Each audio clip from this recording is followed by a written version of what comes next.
عايزكم يا جماعه تبعتوا الفيديو ده لكل الناس وتعملوا منشن لكل الامهات. الايام دي بنشوف حالات خطيره جدا، التهابات رئويه كتيره جدا، دور صعب جدا. فخلينا نتكلم كده واحده واحده. اولا، الدور اللي ماشي ده للاسف بينتشر بسرعه جدا، بمعنى ان لو واحد اتصاب في البيت، البيت كله بيتصاب. بيجي باعراض ايه؟ الاعراض متراوحه ما بين سخونيه جامده جدا، وممكن تكون ما بتستجيبش للخوافض او يعني بتنزل وترد بسرعه جدا. في ناس بيجي لها رشح، في ناس بيجي لها كحه، في ناس بيجي لها زورها وجعها، في ناس بيجي لها اعراض يعني جهاز هضمي ما بين اسهال وترجيع وحاجات كده. فما حدش يقدر يقول مثلا الاعراض المحدده للدور ده، هو تقريبا بيعمل كل حاجه ما بين حاجات بسيطه وحاجات تقيله خالص. وبالتالي انا بس عايز اقول لكم ازاي نقي نفسنا، وايه علامات الخطر اللي تخلينا يعني نجري بسرعه، لان في ناس كتير جدا في مصر بتتكاسل وتبدا تدي ادويه من نفسها وتتاخر قوي لحد ما الحاله بتتدهور. وبالتالي دول اللي انا طالع خاطبهم. يا جماعه بعد اذنكم ركزوا معايا في العلامات الخطر بالذات. اتفقنا؟ طيب. اولا، ازاي نقي نفسنا من الدور ده؟ نفس الكلام اللي كنا بنقوله ايام الكورونا من 3 4 5 سنين، وهي التباعد الاجتماعي. ده فيروس بيتنقل بالنفس. يعني يا ريت بعد اذنكم كمامات. العيال اللي بتنزل حضانات بلاش خالص، ما حبكتش يعني الشهرين بتوع الشتاء. الناس اللي عماله تبوس وتحضن في العيال بعد اذنكم، والكلام ده للكبير والصغير على فكره، يعني حتى الناس الكبيره مش كلها مناعتها كويسه. فيا ريت بلاش بوس، بلاش احضان، نعمل تهويه، نعمل تباعد اجتماعي، بلاش نقعد في اماكن مزدحمه، لو مضطرين نلبس كمامات.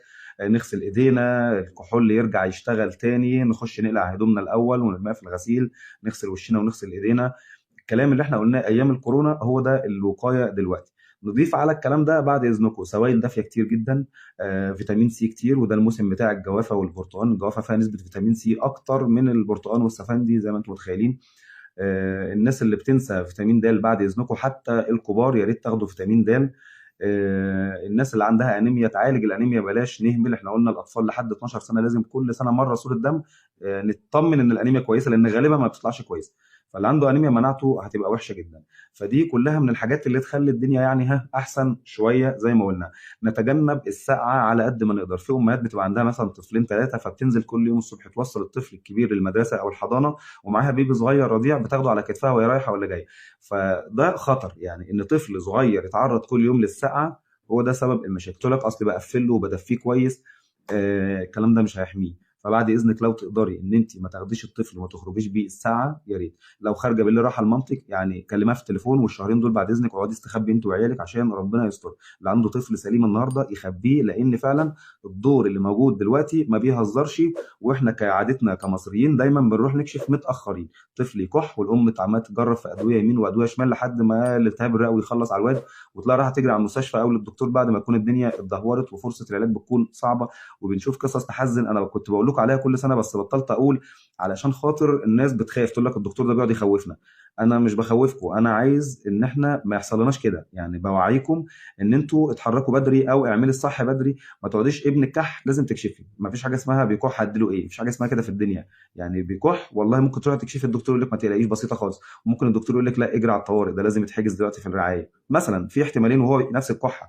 ففي طفل ما بيكحش خالص، يعني الالتهاب الرئوي اتمكن من الطفل لدرجه الطفل يا عيني مش قادر حتى يكح.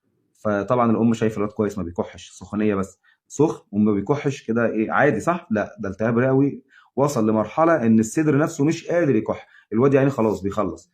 فبعد اذنك، الادوار اللي ماشيه صعبه، اللي ابنها تعبان ما تقعدش تسال على الواتس وعلى النت يا جماعه اعمل ايه ودوني ايه ووصفوا لي علاج.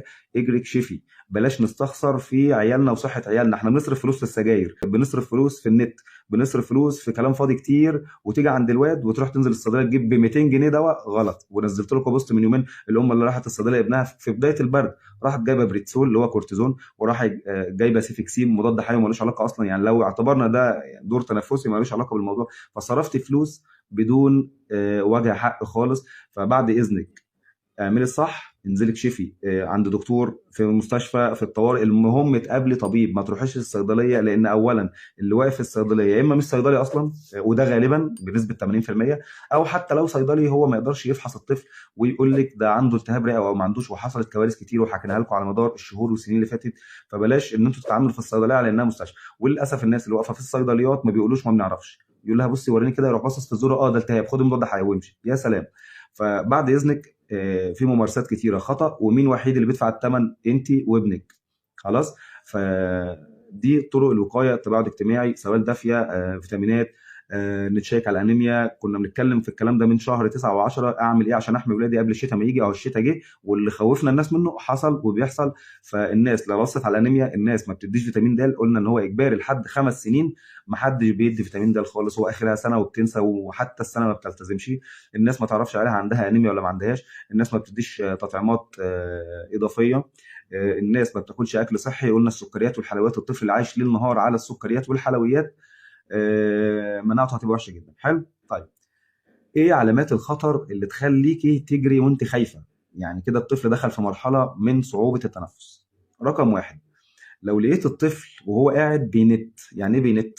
يعني بيعمل كده يعني نفسه في نته كده في النص. خلاص، دي علامه من علامات الخطر اللي بتقول ان الطفل بدا يخش في مرحله من مراحل صعوبه التنفس. رقم اتنين، لو لقيت الطفل بيحرك الحته دي في اثناء التنفس. عارفه اللي هو كده، بصي، الإيلانيزاي دي بتتحرك مع التنفس، دي من علامات صعوبة التنفس. خلاص. ايه كمان؟ ان تلاقي الطفل معدل النفس سريع، اللي هو نهجان بنسميه. بدل ما كنا بنتنفس مثلا، انا كبير، من 18 ل 20 نفس في الدقيقه، دخلت في 30 و40. طفل صغير دخل في 60 واكتر. خلاص. فدي برضو من علامات الصعوبه في التنفس. ايه كمان من صعوبه التنفس؟ ان انت تلاقي ضلوع الطفل بقت باينه. يعني لما بكشف الطفل وابص على النفس، بتلاقي بيتنفس من بطنه والضلوع من تحت بدات تظهر. يعني مش عارف اوريها لكم ازاي، دي محتاجين تشوفوها، بس هي مميزه جدا. تلاقي في جروف كده والضلع الاخير ده باين. فدي برضو من علامات صعوبه التنفس، اللي هو الطفل بدا يستخدم عضلات الصدر في التنفس. يعني كان النفس العادي مش قادر، فيا عيني بيحاول.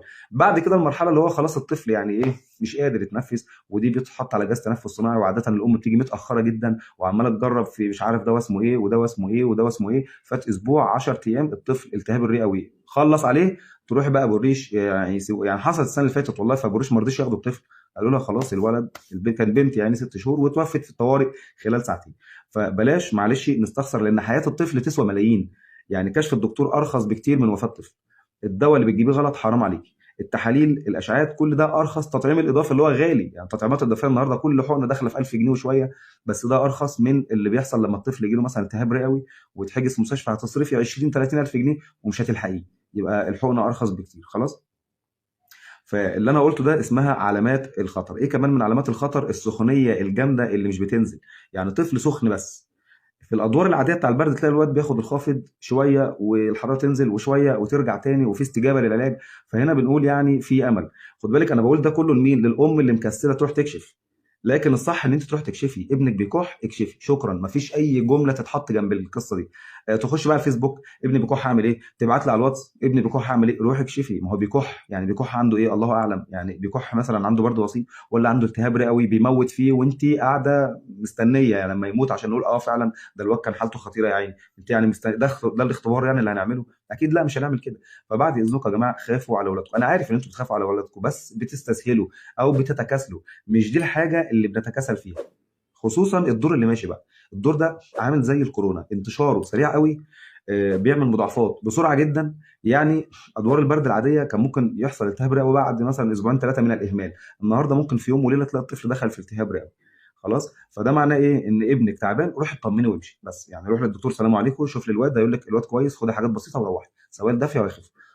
ممكن لا قدر الله في كل 10 اطفال في واحد او اتنين بنقول لهم لا ده الموضوع عنيف، الموضوع خطير. واحنا في العياده ليل نهار كده. يعني كل يوم في العياده في حاله او حالتين بقول للام خد العلاج ده وتعالي لي بكره او بعده ابص عليه تاني، او احوله على المستشفى على طول، خلاص دخل في مرحله خطيره. ففي حالات ببص عليها كل يوم لان انا قلقان عليه جدا، سنه صغير والوضع مش كويس.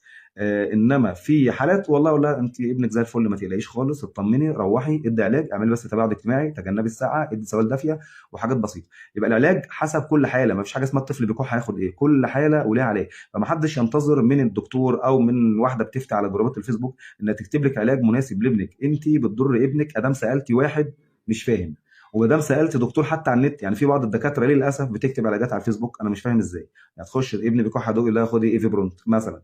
طب حضرتك تعرف الواد ده بيكح عنده التهاب رئه ولا لا؟ يعني الايفي برونت هيعمل له ايه لو الواد ده عنده التهاب رئه؟ اي دواء كح هيعمل له ايه؟ ولا حاجه، بالعكس ده ممكن يأذيه بقى ويبهدله.